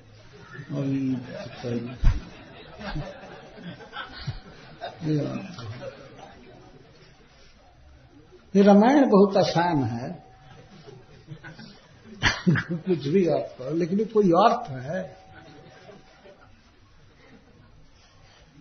एक बार एक कथा कह रहे थे व्यक्ति, मैं ट्रेन में था, कह रहे थे कि एक पंडित जी के 3 लड़के थे, ब्राह्मण के 3 लड़के थे। एक लड़का पढ़ा लिखा था, घर का मालिक था, जेठ लड़का, और एक खेती करता था और एक भैंस चराता था। तो बड़े लड़के के प्रति 2 लड़के अच्छा भाव नहीं रखते थे कि ये केवल ब्लॉक घूमता है, इधर उधर जाता है, घूमता रहता है, और हम लोग काम कर रहे हैं, घर पर मेहनत करते हैं। तो दोष दृष्टि थी। तब तक हुआ क्या कि एक बार राजा के यहाँ ब्राह्मणों का सम्मेलन कराने की चर्चा हुई। तो ब्राह्मण कहा कि ब्राह्मण लोग पढ़े लिखे होते हैं, वेद शास्त्र जानते हैं, वे आकर के हमको कथा सुना रहे हैं। इन लोगों को भी इनविटेशन मिला कि ब्राह्मण के लड़के हैं तो आकर के राजा को कुछ सुनाएंगे, कथा सुनाएंगे, करेंगे। तो ये लड़का नहीं था घर पर, जो मालिक था, पढ़ा लिखा था, वो नहीं था। तो दोनों को पकड़ करके ले गए राजा के सिपाही, चलो कथा सुनाओ, ब्राह्मण हो तुम लोग। पकड़ करके गए तो जब बैठे थे, अभी राजा के यहाँ जाने से पहले गेस्ट हाउस में उनका स्वागत हुआ, ब्राह्मण आए हैं, तो दोनों रोना चालू किए। दोनों रोना चालू किए, आपस में बात करने लगे। राजवा पूछी तो का कहो, राजा पूछेगा तो मैं क्या कहूंगा। तो दूसरा बोलता है, जवन तोर गति तवन मोर गति। तुम नहीं जानते हो, मैं भी नहीं जानता हूं, रामायण मालूम नहीं है। तो राजा पूछेगा तो क्या कहूंगा, राजवा पूछी तो क्या कहो, जवन तोर गति तवन मोर गति। तो दोनों को राजवा शब्द बोल रहे थे, सिपाही ने सुन लिया, पुलिस ने। दोनों को कहा कि राजा जी ये तो दोनों आपको गाली दे रहे हैं। तो दोनों को जेल में बंद कर दिया गया। राजा का जो अपमान के राजवा कहे उसको दोनों को जेल हो गए।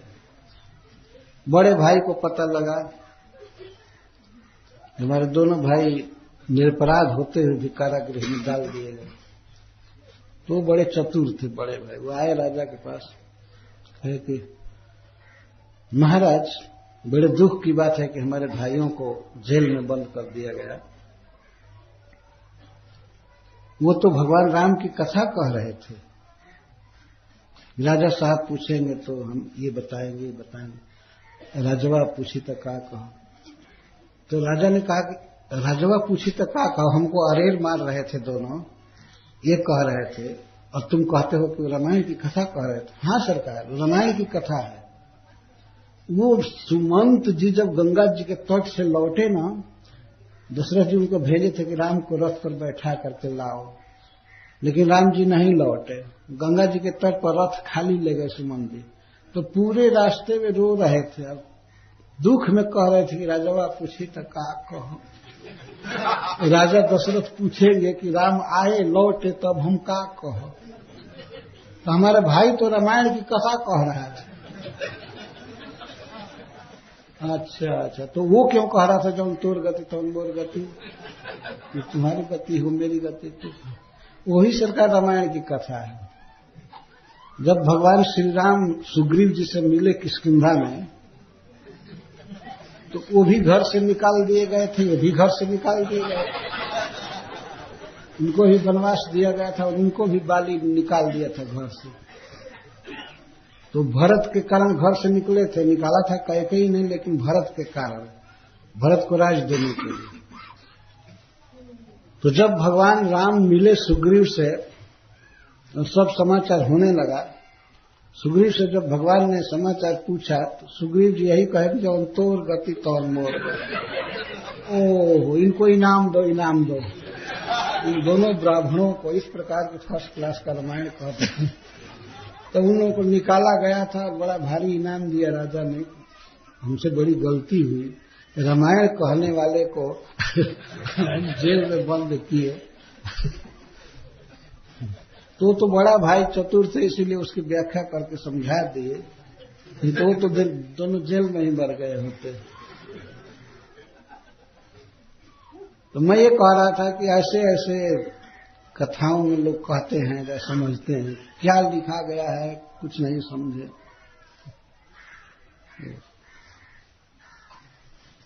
भगवान कहते हैं कि तस्मात् संपूजित कर्म, अपना काम करना चाहिए अच्छा से, उसी का सम्मान करना चाहिए। और जिस काम से व्यक्ति की जीविका चलती हो ठीक से न्यायपूर्वक, तो वही उसका देवता होता है।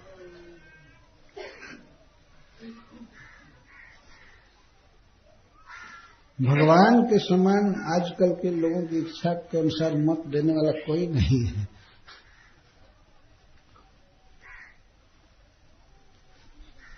देवता माने मान्य, पूज्य, संपूजयत सम्मानित।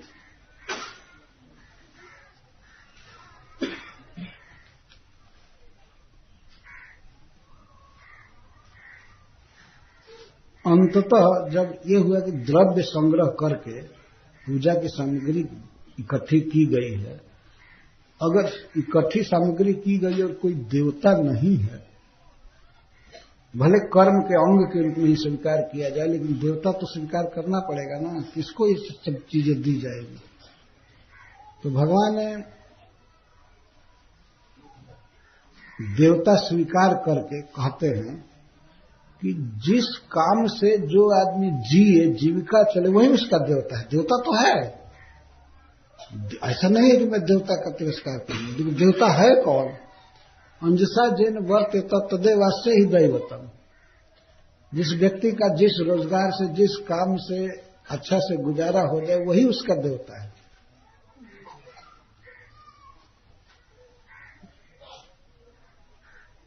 अब तर्क के बल से ही विपक्ष में दोष निकाल रहे हैं।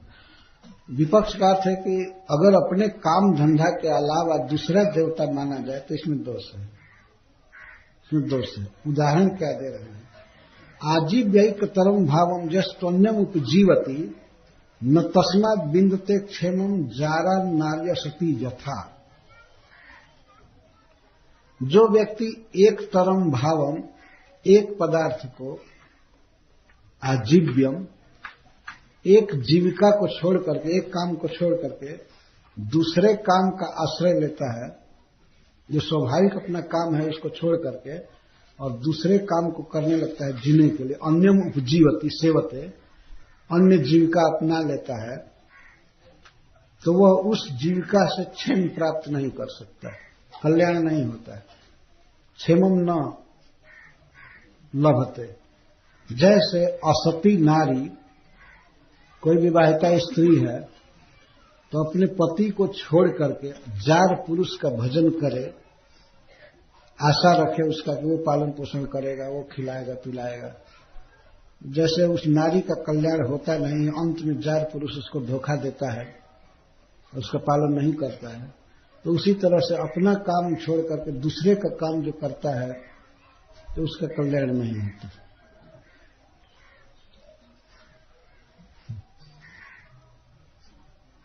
तो अपना देवता छोड़ करके दूसरे देवता का भजन करे तो उसका कल्याण नहीं होगा। अजीब भगवान बोल रहे हैं, मान लीजिए किसी का काम है खेती करना, अगर खेती करने के काम को छोड़ करके दूसरा काम करेगा तो उस काम से उसका कल्याण नहीं होगा। या वैश्य है, व्यापार कर रहा है, वैश्य के 4 काम भगवान बताए हैं आगे चल करके। तो इसको बताने के लिए किसका देवता कौन है, अपना काम। वर्तेत ब्रह्मणा विप्रो, ब्राह्मण की जीविका है वेद। वेद शास्त्र पढ़े पढ़ावे, यज्ञ करे करावे, दान ले दान दे, ये 6 कर्म ब्राह्मणों के हैं। वेद शास्त्र का प्रवचन करे, सिखावे और स्वयं आचरण में रहे, त्याग तपस्या से रहे, ये ब्राह्मण का काम है। तो ब्राह्मण वेद से जिए। वर्तेत ब्रह्मणा विप्रो, विप्र ब्रह्म से जिए, मतलब वेद पढ़कर पढ़ा करके। प्रभुपाद जी कहते हैं कि सारे ब्राह्मणों को शिक्षक होना चाहिए, पर दूसरा सर्विस नहीं। जितना डिफेंस है या मिनिस्टर है वे सब क्षत्रिय बनने चाहिए, प्रभुपाद जी कहते हैं। और जितना व्यापार है वो सब वैश्यों के जिम्मे होना चाहिए। और खेती, कृषि, गोरक्ष, वाणिज्य, कृषि, गोरक्षा और व्यापार ये वैश्यों के जिम्मे। और जितने भी हाई क्लास की या कोई भी नौकरी है वो सब शूद्रों को देनी चाहिए। शूद्रस्तु द्विज सेवया, इसमें कहना जिस नौकरी को पाने के लिए दूसरे लोग तड़पते वो सारी नौकरी जो मेन्युअल सर्विसेज हैं शरीर से सेवा करने की, वो सब उनको देना चाहिए। तो वर्तेत ब्रह्मणा विप्रो, ब्राह्मण वेद से जिए, राजन्यो रक्षया भुआ, और क्षत्रिय इस पृथ्वी की रक्षा के द्वारा जिए, मतलब वे शासक बने। और वैश्यस्तु वार्तया जीवे, और वैश्य व्यापार के द्वारा जिए। और शूद्रस्तु द्विज सेवया, और शूद्र को चाहिए कि वे तीनों वर्णों की सेवा द्वारा जीविका करे। आजकल तो वो सेवा ही बहुत दुर्लभ हो गई। सभी चाहते हैं कि हम सेवक बने, हम नौकरी करें, नौकरी करें मतलब नौकर बने, यही चाहते हैं ना।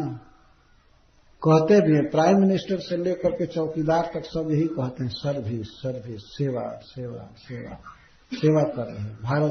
भारत सेवार्थ, सभी सेवा करना चाहते हैं। कोई नहीं कहता है कि हम स्वामी हैं, हम मालिक हैं, हम सेवक हैं। इस सेवा वृत्ति शूद्र का धर्म है। तीनों की सेवा करने से उसको सेवा के बल से अच्छी जीविका मिल जाती है, परिवार चलता है, सब कुछ होता है अच्छा। द्विजस्तु शूद्रस्तु द्विज सेवया, तो ब्राह्मण वेद के अध्ययन अध्यापन आदि से जिए, तो वेद शास्त्र ही ब्राह्मण के ईश्वर हैं, देवता हैं। इन्हीं को पढ़ना, सुनना, रटना, प्रचार करना, यही देवता है। और राजन्य रक्षया भुवः, क्षत्रिय पृथ्वी की रक्षा करे तो पृथ्वी ही उसके लिए देवता है। क्षत्रिय के लिए जमींदार, उसके लिए वही पृथ्वी ही देवता है। और वैश्यस्तु वार्तया जीवे, कृष्यादि लक्षण से वार्ता द्वारा वैश्य जीवित रहे। तो वैश्य के लिए वार्ता ही देवता है। वार्ता 3 प्रकार की है, कृषि, गोरक्ष, वाणिज्य। अब शूद्रस्तु द्विज सेवया, तीनों वर्णों की सेवा करना यही जीविका है शूद्र की। तो ये तीनों वर्ण ही उसके लिए देवता हैं। इस प्रकार से भिन्न भिन्न वर्णों की जीविका बता करके भगवान अब वैश्य की जीविका विशेष रूप से बता रहे हैं। कृषि वाणिज्य गोरक्षा कुशीदम तुर्जमुच्यते वार्ता चतुर्विधा तत्र वयम गोवृत्तयो निशम। कृषि, वाणिज्य और गौओं की रक्षा, ये तीन जीविका के साधन हैं वैश्यों के लिए। और इन तीन से काम न चले किसी हालत में तो कुशीदम, सूद लेना चौथी जीविका है। कुशीदम तुर्य उच्चते, सूद लेना, इसको चौथी वृत्ति कही गई है। सूद लेना बहुत अधम जीविका है, वो पाप खाने के बराबर ही है वास्तव में, इसलिए इसको तुर्ज चौथी वृत्ति कहा गया है। कृषि, कृषि यदि अच्छे ढंग से होगी तो सारा संसार सुखी रह सकता है। पर्याप्त अन्न उत्पन्न हो, फल उत्पन्न हो, सब्जियां उत्पन्न हो। और गोरक्षा, गायों की यदि रक्षा होगी, सुरक्षा, तो उसे पर्याप्त दूध, दही, घी आदि होगा, जिसकी बहुत जरूरत है इस संसार में। पर आज के युग में कोई गोरक्षा करने वाला नहीं है। गायों की हत्या करने वाले जन जन भरे पड़े हैं, लेकिन रक्षा करने वाले नहीं। ऐसा वास्तव में मनुष्यों ने कर दिया। गायों के पोषण के लिए न घास रहा, न वृक्ष रहा, कुछ नहीं। गाय रखना भार हो गया। मशीनरी ने ऐसा काम बिगाड़ा, ट्रैक्टर आदि ने, कि बैलों की कोई कुछ ही नहीं है। लगता है कि उनको जीने का कोई अधिकार नहीं है, उनका कोई उपयोगिता नहीं उनकी। पहले हम लोगों के होश में लोग बैल रखते थे, कितना प्यार से अच्छा से खिला पिला। आज बैलों को लगता है कि इस दुनिया में जीने का कोई हक ही नहीं है, क्योंकि उनके लिए कोई काम नहीं है। एक दिन ऐसा समय आएगा कि मनुष्यों में कुछ लोग ऐसा समझेंगे कि अन्य मनुष्यों को जीने का अधिकार नहीं है, इनको मर जाना चाहिए, चाहे मारने का कोई उपाय करो, यही कहेंगे और कर ही रहे हैं। कहते हैं मनुष्यों का बहुत बड़ा भार हो गया है, ये अधिक न जिए, अधिक न हो। और खास करके सनातन धर्मियों को कहा जाता है संख्या न बढ़ाएं। और जितने कंडम लोग हैं वे अपनी संख्या बढ़ा रहे हैं, जितना संतान उत्पन्न करो, ये करो, ये करो, लेकिन ये लोग संख्या न बढ़ाएं। इस संसार में हो रहा है। पर एक दिन ऐसा आएगा कि एक वर्ग को ही कहा जाएगा कि तुमको जीने का अधिकार नहीं है, तुम मरो, चाहे भोजन के बिना मरो, चाहे हम मार देते हैं तुमको। जैसे बैलों को मारा जा रहा है, गौओं को मारा जा रहा है, तो उस दिन मनुष्यों को मारा जाएगा। और मार ही रहे हैं। गर्भ में बच्चों की हत्या करना क्या है? मारना नहीं है। गर्भ में ही मनुष्य को मत आने दो। कोई विष दे करके या कोई सुई दे करके जैसे तैसे गर्भपात या गर्भस्राव किसी तरह नष्ट करो। अगर कहीं कहीं तो ऐसा होता कि जन्म ले लिया बच्चा तो जन्म लेने के बाद मार दो, इंजेक्शन दे करके जैसे तैसे। ये हो ही रहा है। पर एक दिन प्रकट मारा जाएगा, इनको जीने का अधिकार नहीं है। और तब प्रकृति बदला लेगी। पूरे मनुष्यों को जीने का अधिकार नहीं है, प्रकृति मारेगी, भूकंप द्वारा या और द्वारा। अति वृष्टि, अति गर्मी, भूखमरी होगी और ये दशा आएगी। भागवत में लिखा गया है, बहुत दुर्दशा होगी। और इस दुर्दशा का मूल कारण है गौओं की असुरक्षा। गायों पर ध्यान नहीं है बिल्कुल। इतना लोगों ने महंगा कर दिया सब चीज, भूसा महंगा, पुआल महंगा। पुआल पहले बैलों के खुर से नरम हो जाता था दौड़ी करने से, अब ट्रैक्टर से दाया जाता है। पशुओं को खाने में कितना कठोर पड़ता है, लेकिन क्या करे, किसी तरह से भूख की ज्वाला शांत कर रहे हैं, खा रहे हैं।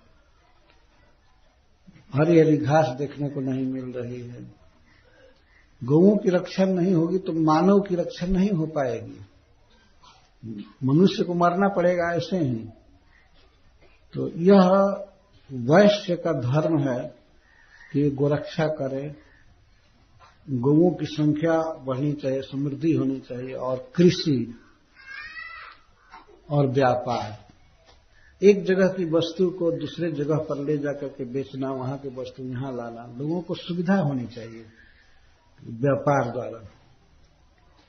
कि वे जीवन की आवश्यक चीजों को आसानी से ले सके, और ये जीविका होती है वैश्य वर्ग की, इससे उनकी जीविका चलती है। और किसी किसी के लिए ऐसा है कि अगर जीविका ऐसे न चले तो सूद ले सकता है वैश्य, कोई ब्राह्मण सूद नहीं ले सकता है, क्षत्रिय नहीं ले सकता है।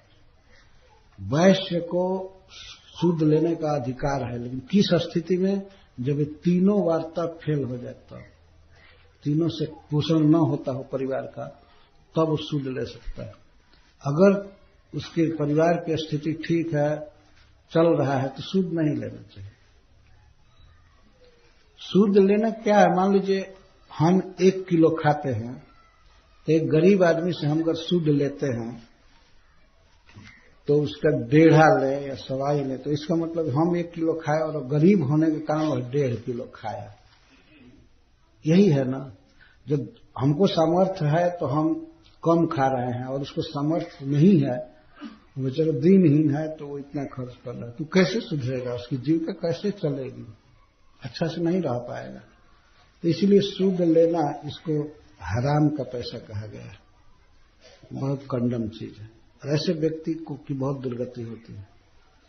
तो भगवान ने ये कह रहे हैं कि पिताजी हम लोग तो हम लोग वैश्य हैं, तो हम लोग का कृषि, गोरक्षा, वाणिज्य काम है, लेकिन हम लोग के तीनों नहीं है, नहीं कृषि और वाणिज्य नहीं है, हम लोग कुछ भी नहीं। एक गाय है, तो गौओं से ही हमारी जीविका चलती है, गौओं की हम लोग रक्षा करते हैं, रात दिन लगे रहते हैं, तो उन्हीं का दूध पीते हैं या दूध बेचते हैं, तो उससे हम लोगों की जीविका चलती है।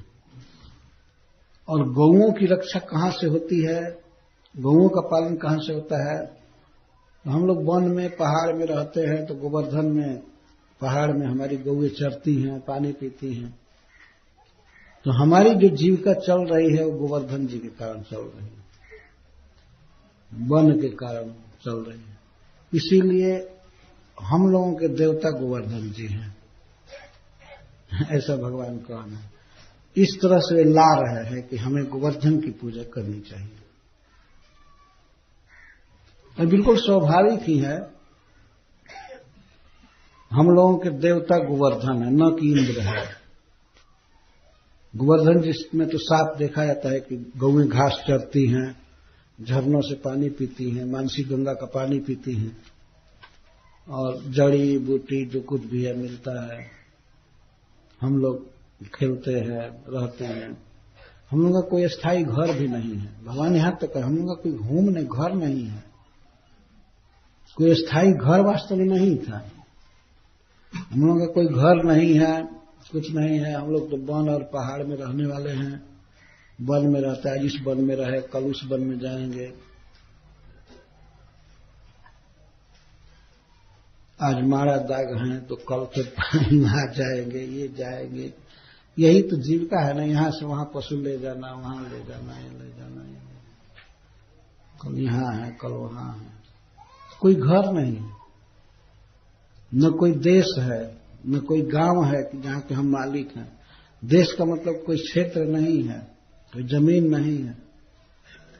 तो वन पहाड़ में रहते हैं, तो वन और पहाड़ की पूजा करना यही हमारा धर्म है। हमारे समझ से हमें 4 लोगों की पूजा करनी चाहिए, भगवान ने कहा, आगे बताएंगे, उसको विस्तार से कहा जाएगा। ब्राह्मण की पूजा हमें करनी चाहिए, क्योंकि ये ब्राह्मण हमारी रक्षा करते हैं, हमारे पुरोहित आदि हैं, हमको अच्छा मार्ग बताते हैं, हमारी रक्षा करते हैं, वेद शास्त्र का उपदेश करते हैं। और अग्निदेव प्रकट देवता है, तो इनमें हवन करना चाहिए। अग्नि से ही हमारी जीविका चलती है, भोजन करते हैं, ये करते हैं, अन्न पकता है, शीत आदि से रक्षा करते हैं। और गौओं से हम जीते हैं, और श्री गोवर्धन जी, ये 4 हमारे देवता हैं, ब्राह्मण, अग्नि, गौ और पर्वतराज, गिरिराज, गोवर्धन। इससे हमारी जीविका चलती है, यही हमारे देवता हैं। तो और लोगों के देवता जो भी हों, हमारे 4 देवता हैं, ब्राह्मण, अग्नि, गौ और पर्वत। ये हमारी जीविका के साधन है, यही हमारे इष्ट देव हैं, हमें इनकी पूजा करनी चाहिए। और भगवान ने सुविधा दी है कि पिताजी और ब्रजवासी सभी लोग, आप लोग चिंता मत कीजिए, इंद्र की पूजा के लिए जो सामान जुटाया गया है उसी से पूजा होगी, नया कुछ नहीं तकलीफ करना है। जिन वस्तुओं को जुटाया गया है इंद्र की पूजा के लिए, उन्हीं वस्तुओं से ही पूजा की जाएगी। बहुत मैं देख रहा हूं कि जुटा है इतना घी, इतना दही, इतना सब कुछ, इसी से पूजा की जाए। पूजा का प्रकार भी भगवान ने बताया कि ब्राह्मणों की पूजा क्या है, इन्हें खूब अच्छा अच्छा पकवान बनाकर खिलाया जाए और इनको दक्षिणा दी जाए, ये इनकी पूजा है। ब्राह्मणों की पूजा ऐसे करनी है, भोजन और दक्षिणा। और गौओं की पूजा है, इनको हरी हरी घास देना है। हरी हरी घास दिया गया था पूजा में, रोज तो चरती थी वन में घूम घूम करके, तकलीफ सह करके, लेकिन उस दिन गोवर्धन पूजा के दिन गौओं के लिए हरी हरी घास काट करके लाया गया था, वहीं सामने सब खा रही थी। ये पूजा है। गौ की पूजा ये नहीं है कि आरती दिखा दो, तिलक दे दो और भूख लगी हुई है गाय की। गाय की पूजा का मतलब है उसे भोजन देना, गवत देना। और अग्नि की पूजा है, उसमें हवन करना, घी की आहुति देना। तो घी में आहुति दी जाएगी, अग्नि में आहुति दी जाएगी घी की, गौओं को हरी हरी घास दिया जाएगा, ब्राह्मणों को भोजन और दक्षिणा, और पर्वत जी को, गिरिराज जी को सारा जो भोजन बनेगा सब उनको दिया जाएगा। उन पर चंदन चढ़ाया जाएगा, उनकी दीप से पूजा की जाएगी, और जो भी बलि है, उपहार है, उनको दिया जाएगा गोवर्धन को। 4 लोगों की पूजा करनी है और 4 तरह से। ये गौओं के लिए बड़ा अच्छा यज्ञ होगा, पर्वत के लिए होगा, अग्नि के लिए, ब्राह्मणों के लिए, और सच पूछे पिताजी को मह्यम च दैतो मखई, हमारे लिए बहुत प्रिय यज्ञ है। मैं इसको बहुत पसंद करता हूं। क्रियता निधि रोचते, इसको कीजिए जो मैं कहता हूं, लेकिन एक बात कह दे कि यदि आपको अच्छा लगे तो कीजिए। हमको तो यही अच्छा लगता है हमको तो यही अच्छा लगता है, मेरा प्रिय है, और आपको यदि अच्छा लगे तो कीजिए। तो सभी ब्रजवासी आपस में विचार करके कृष्ण को कहे, नंद बाबा को कहे, बस ये जो कहता है वही करना चाहिए। हम लोगों का तो धर्म है इसको प्रसन्न करना, किसको प्रसन्न। ब्रजवासी लोग इस बात को स्वीकार कर लिए, बहुत बड़ा खतरा आने वाला है, बहुत, लेकिन हमको ये पसंद है, बस यही बात काम किया। भगवान का हमको ये पसंद है बाबा।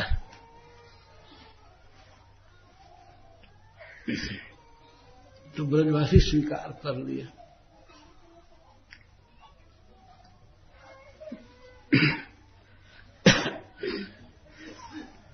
कृष्ण को कितना मानते हैं इस बात से पता लगता है। वर्षों से परंपरा से जो पूजा की पद्धति आ रही थी, कृष्ण ने कह दिया कि ये हमको पसंद है, तो वे इसको मान गए।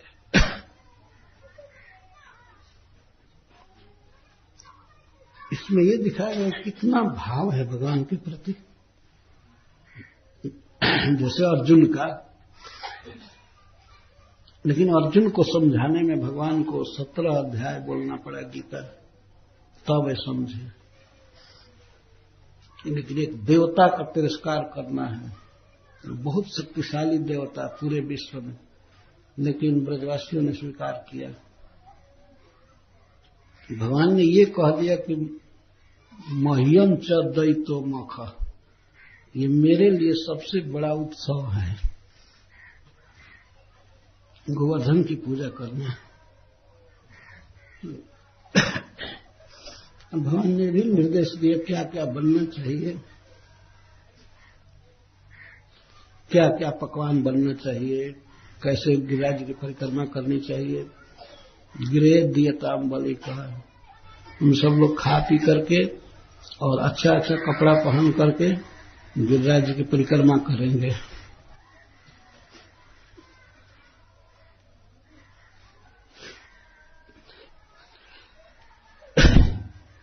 ये परिक्रमा स्वयं भगवान ने चालू किया है गिरिराज जी।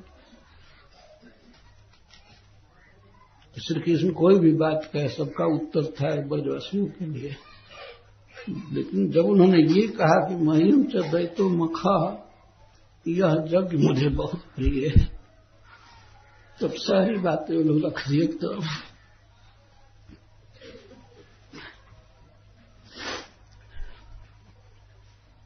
एक 7 बरस के बच्चे की बात रख दिए, बड़े बूढ़े गोप लोग छोड़ो कुछ भी हो,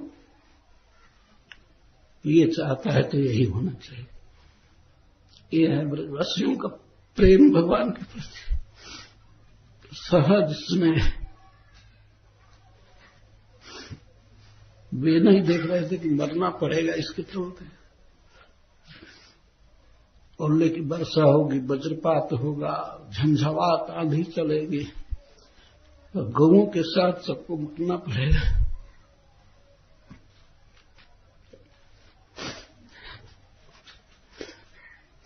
ये चिंता नहीं हुई आगे पीछे की क्या होगा, बस कृष्ण